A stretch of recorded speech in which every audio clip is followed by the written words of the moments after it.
Hello. Hoping that many of you can catch this on a replay because there's going to be a lot of good information on this video. To start with, I have been learning about the brain since my mom developed Alzheimer's. And let's see, 4 months now. We're in April, 6 months ago. I did a presentation on 7 steps to developing an ultra brain.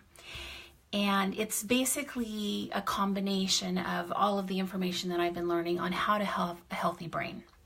So I decided that this week, every day, I'm going to tell you one of the steps for having a healthy brain. So hi, Teresa. Hi, Kelly. Thanks for joining.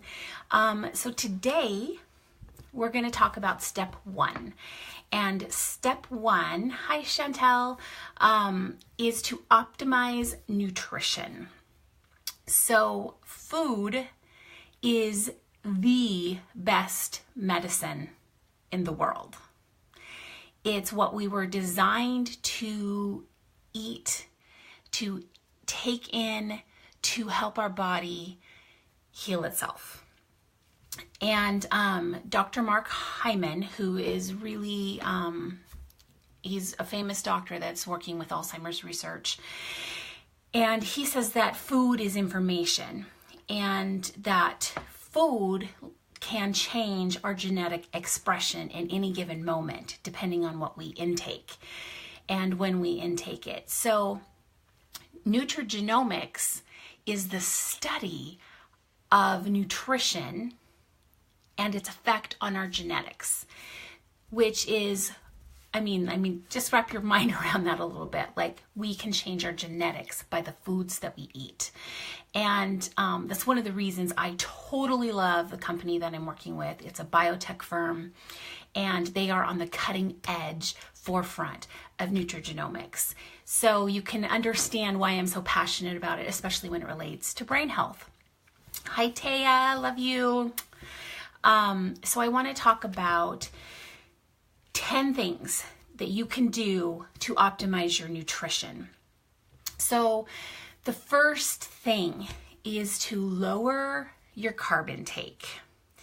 And when you are eating carbs, make sure you're eating smart carbs. So if you're like me, who completely avoided anything healthy and had no concept really of what health and wellness was, you might be saying, what the hell is a smart carb? Because quite honestly, I didn't know the difference. So to give you an example, smart carbs are things like sweet potatoes, quinoa, apples, beans and legumes, oatmeal, buckwheat. Those things are smart carbs. So you need to incorporate more of those things. And you can go online and type in, what are smart carbs, and you'll get lists and things like that. So do your research, but incorporate more smart carbs, decrease the bad carbs. Bread. That's a good one. Bread is a bad carb. So then step 2 of this is to avoid all processed foods. And, I know that's hard. Especially if you happen to be a parent of small children and you both work and you come home and you're trying to quick get dinner on the table, and it's all about convenience and fast. But it's really bad for us to eat the processed foods, and it's really bad for your brain. So convenience foods, anything like processed meats, processed fruits and veggies. That means canned fruits, canned veggies, frozen fruits, frozen veggies. All of that is considered processed. Anything that comes in a box, pretty much. Sweets, pretty much every type of sweet that's out there, unless it's, a recipe that's designed for a specific type of eating plan, like paleo or Mediterranean or keto, like really the sweets, just they're not good for you. And soft drinks. Soft drinks are not good either. I could go on about soft drinks forever, but I won't.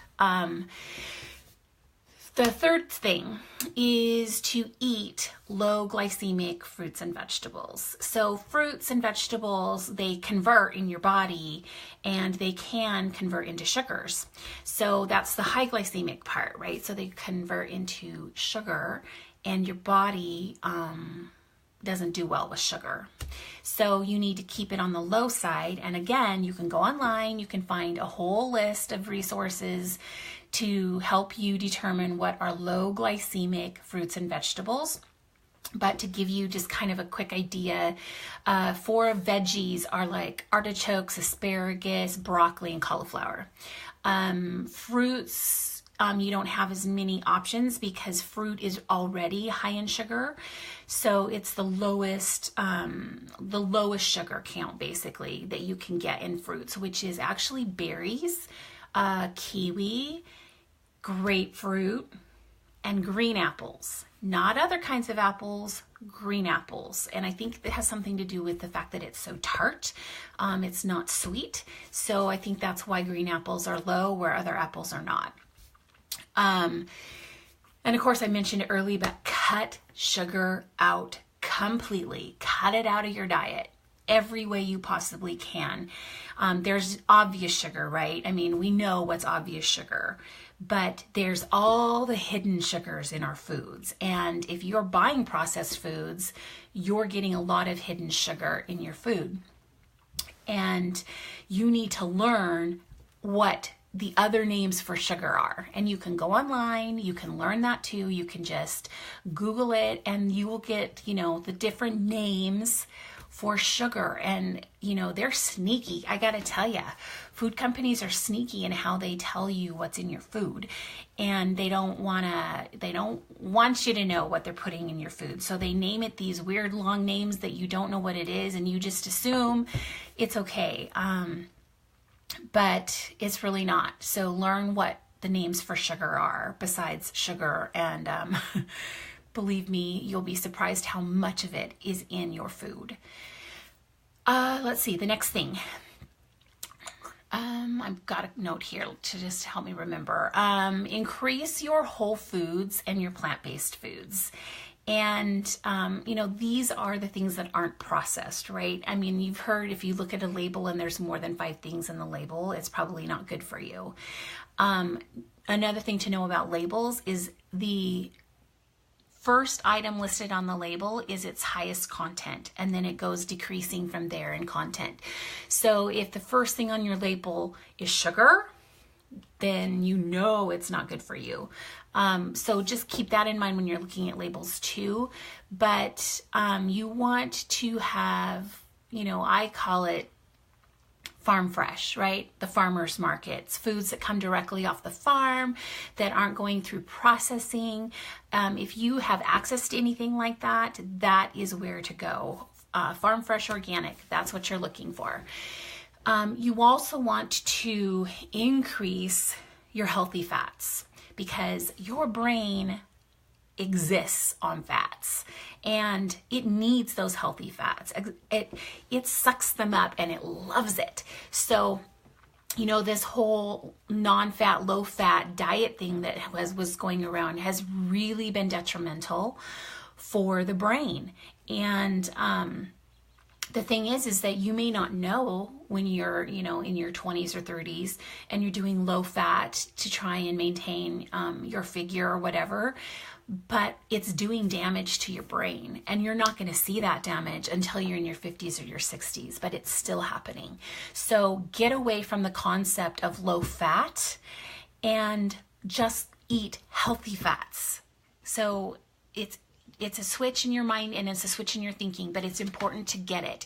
So healthy fats are your nuts, your seeds, your olive oil, your coconut oil, your MCT oil, and your fatty fishes. So, and actually cheeses have it as well. So they have the healthy fats. And then eat only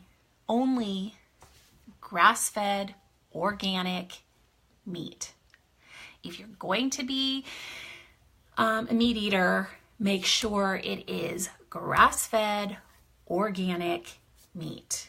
It's important because, believe it or not, they put stuff in your meat, they put stuff in the food, they feed the animals things that you do not want in your body. And everything we eat affects our system. So make sure you're making wise choices when it comes to your food. The other thing that you can add is turmeric. Turmeric is so good for the brain. And our NRF2 activator has turmeric in it. It's one of the reasons I think it's so amazingly effective. And if you want to know more about that, just tag me and I'll let you know that you want information on it. But add turmeric to your diet. And something I just learned recently is turmeric almost never works as efficiently unless you take it with pepper, which is why so many of the foods that are created like in India and things have a peppery content to them as well, because they work together. There's a synergy there, and it actually helps your body take in the turmeric. So if you're eating turmeric, add pepper when you're adding the turmeric. Add purified fish oils to your diet. And we have an Omegas Plus, which is amazing, top of the line. We can track the fish from the boat to processing, and it's like 6 hours. And it's like high quality. Again, if you are interested in learning about it or want to know about it, tag me and just put in Omegas. I'll be happy to send you information on that. But you do need to get fish oils, and you need to have them every single day. Especially if you don't eat fish, you need to be at least taking the fish oils. And then the last thing is do intermittent fasting. So I'm pretty new to intermittent fasting. I've been doing it probably about 8 months now. And so intermittent fasting is not a diet. So if you've heard that it's a type of dieting, that is not true.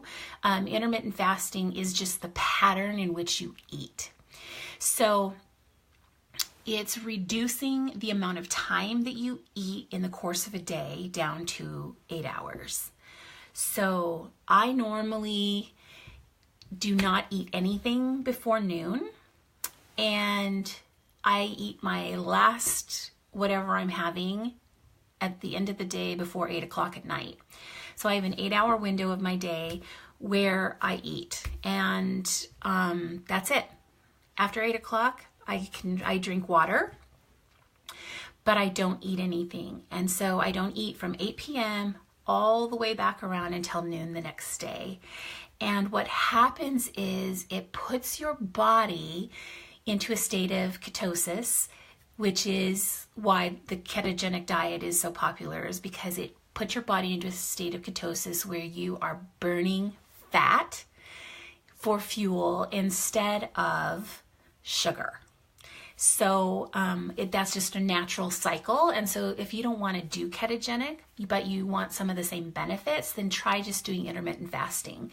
So don't eat before noon, only eat until 8, and then don't eat again until the next day at noon. I know it sounds difficult. It's not really difficult. I drink a lot of water. And in the morning when I get up, I drink water so that I'm not feeling like I'm like starving. And actually, when you begin to do this process, you don't get as hungry.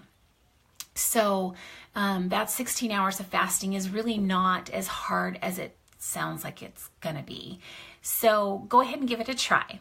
But these are my tips on how to optimize nutrition for better brain health. And I'm really excited to keep sharing through this week each of the different steps on how you can optimize brain health, because it's important we have a healthy brain. It's important that we take care of this this thing in our head that is helping our body run and function and be productive. It's what protects our memories. It really is what makes our experience here on earth an experience. It's our brain. And that, it's what runs it's the engine to the body. And so if you don't have it taken care of, if you aren't doing what you need to make sure your brain is healthy, you're going to see the effects of that, because it will manifest itself in different ways throughout your body. So it's important for brain health, and I hope everyone takes it serious.